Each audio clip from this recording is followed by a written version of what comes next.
Good afternoon, ladies and gentlemen. The purpose of this day was to issue out crime statistics as required that after they have been issued nationally, it is expected of MECs in provinces working with provincial commissioners must then issue such statistics, which is a reflection of the rate of crimes in various categories, and which is also an exercise to measure our performance in terms of fighting, crime, in all these categories. I am quite encouraged with some of the dents. As you have seen in the presentation, there are quite a number of areas of green that are indicative of decrease in some of the categories. That include the welcome, a decrease on the rape cases, in the province. As the information, is quite clear that 3 districts are quite leading,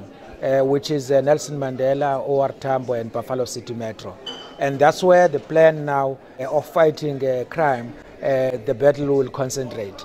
It will be, intersectoral department, so that, we ensure our effective, reduction, in terms of the crime levels.